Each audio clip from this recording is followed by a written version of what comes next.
Congress party ముందు election ముందు అన్ని అబద్ధపు హామీలు, అన్ని 420 హామీలు ఇచ్చి ఆ హామీలో కూడా ఒక్కటి కూడా సరిగ్గా ప్రమోట్ అయినాయో మీరు చూడండి. ఒక్క నిరుద్యోగ వృత్తి లేదు.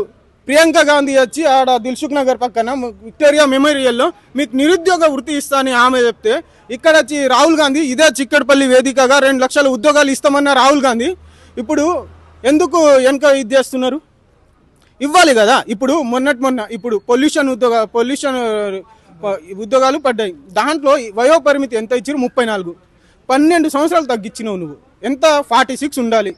అంటే మీకు గవర్నమెంట్ తెచ్చినందుకు మాకు రివర్స్ ఇది చేస్తున్నావు నువ్వు.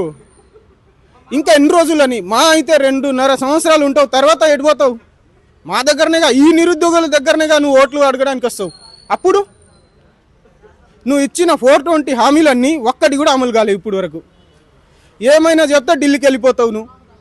చిన్న ఊహ కూడా ఢిల్లీకి వెళ్ళిపోవడానికే తప్ప నీకు ఏది కూడా ఇప్పుడు వరకు 60-70 సార్లు ఢిల్లీకి వెళ్ళి వచ్చినావు. కానీ నిరుద్యోగుల మీద చిన్న ఊహ కూడా నీకు అసలు దాని మీద మాట అనేది ఇవ్వవు నువ్వు. ఇక్కడికక్కడ ఓడియన్ మాల్కి వచ్చినావు నువ్వు. ఇక్కడ రాహుల్ గాంధీకి అప్పుడు ఎలక్షన్ టైంలో టైం ఉన్నప్పుడు ఇక్కడికి మాతోని చాయ్ పే చర్చ పెట్టిండు. ఇదే నువ్వు ఓడియన్ మాల్ సీఎంఐ ఓడియన్ మాల్కి వచ్చి ఎన్ని మీటర్స్ ఉంటుంది? మా అయితే 500 మీటర్స్ ఉండదు. అక్కడికక్కడ మమ్మల్ని నిర్బంధంలో ఉంచి నువ్వు అక్కడి నుంచి అటే వెళ్తావా? నిరుద్యోగుల ప్రభుత్వం అన్న నువ్వు ఈరోజు నీకు ఏమైంది? సోయలేదా?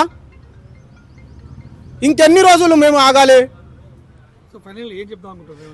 జూన్ 2లోగా నిరుద్యోగులకు అన్ని జీవోలు రద్దు చేసి వయోపరిమితి 46కు పెంచి అన్ని ఖాళీలు ఉన్న ఉద్యోగాలు వెంటనే భర్తీ చేయాలి. ఒకవేళ భర్తీ చేయకపోతే మీ ఇంటిని అన్నిటికీ మంత్రుల ఇంటికి కానీ, ఎమ్మెల్యేల ఇంటికి కానీ, సీఎం ఇంటిని కానీ, రాహుల్ గాంధీ ఇంటికి కూడా ముట్టడిస్తామని హెచ్చరిస్తా ఉన్నాం. నిరుద్యోగ జేఏసీగా చిక్కడపల్లి వేదికగా చెప్తా ఉన్నామన్నా.